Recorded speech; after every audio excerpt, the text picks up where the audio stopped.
Bonjour les parents, alors je suis Stéphanie Deslauriers, psycho-éducatrice. J'ai également écrit quelques livres, dont un sur l'estime de soi et tiens donc, quel drôle de hasard! C'est justement mon sujet d'aujourd'hui. Comment est-ce qu'on peut aider nos enfants à développer une bonne estime d'eux-mêmes? Surtout en contexte scolaire. Pourquoi? On sait qu'à l'âge scolaire, soit entre 5 et 12 ans, c'est vrai aussi pour les ados, mais concentrons-nous sur nos jeunes qui fréquentent le primaire. Il y a plusieurs aspects, en fait, qui vont venir influencer l'image que notre jeune va avoir de lui-même. Notamment, quelles sont les attentes qu'on a comme parents envers lui? Puis comment est-ce qu'il perçoit ces attentes-là? Est-ce qu'il a l'impression que c'est réaliste? Ça concorde avec ses qualités, ses forces, mais aussi avec ses limites, ses difficultés, ses défis. Aussi, quelles sont les attentes qui sont reçues et perçues de la part de son enseignant ou de son enseignante, des éducateurs et éducatrices au service de garde, des coachs, des différentes activités qu'il pratique en termes parascolaires. Est-ce qu'il a donc l'impression de correspondre aux attentes qu'on entretient à son égard ou au contraire, est-ce qu'il sent que il nous déçoit finalement? Hein? Si c'est le cas, c'est sûr que son image personnelle va être atteinte et affectée. Une autre chose à tenir en compte, c'est la réussite académique. Et là, je parle pas juste au niveau des notes.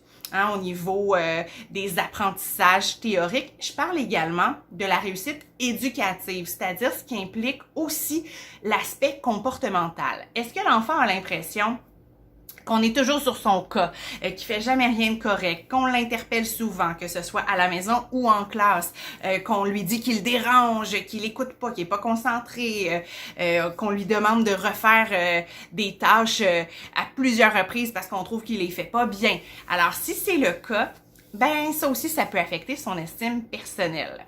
Un autre aspect, c'est l'aspect social. Hein? Évidemment, à l'enfance et à l'adolescence, ça prend une ampleur incroyable. La désirabilité sociale. Est-ce que je me sens acceptée par les autres élèves? OK? Par mon groupe de pairs? Est-ce que je sens que je fais partie de la gang? Est-ce que je suis considérée comme une personne populaire, c'est-à-dire qui est appréciée par le plus grand nombre de personnes?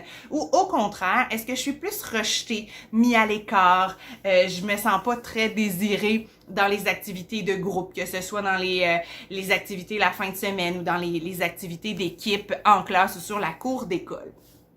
Et enfin, le dernier aspect au niveau de la construction de l'estime de soi au primaire, c'est tout ce qui est physique. Alors, est-ce que je suis bon en éducation physique? Est-ce que je suis bon pour jouer au ballon chasseur à la récréation? Ou est-ce que je suis encore le dernier choisi sur le banc?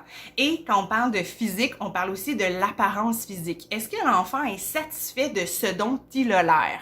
OK? Ça, c'est important aussi. Est-ce qu'il se trouve beau? Puis, bon, après ça, la beauté, hein, c'est quelque chose de tellement subjectif, mais est-ce qu'il reçoit donc ce regard-là que c'est un beau garçon ou une belle fille qu'on trouve attrayant physiquement ou au contraire, est-ce qu'on moque de certains attributs physiques? Donc ça aussi, ça peut influencer soit positivement ou négativement l'estime personnelle. Et là, donc, comment on fait pour aider nos jeunes à développer et à maintenir une bonne estime de soi?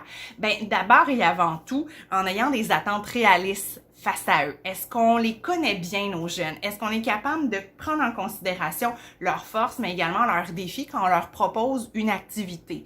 Pour s'assurer, en fait, qu'ils vont vivre des réussites, que ce ne sera pas toujours des défis qui sont beaucoup trop élevés, qui vont systématiquement les mettre en situation d'échec. Est-ce qu'on est capable aussi de les féliciter pour leurs efforts ou est-ce qu'on est tout le temps axé sur le résultat?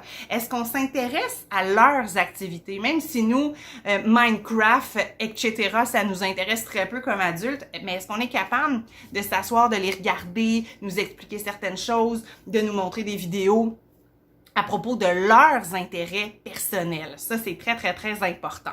Leur donner des tâches également pour qu'ils développent leur motricité, leur globale fine, leur sentiment d'autonomie, de collaboration, de coopération. C'est très, très, très aidant.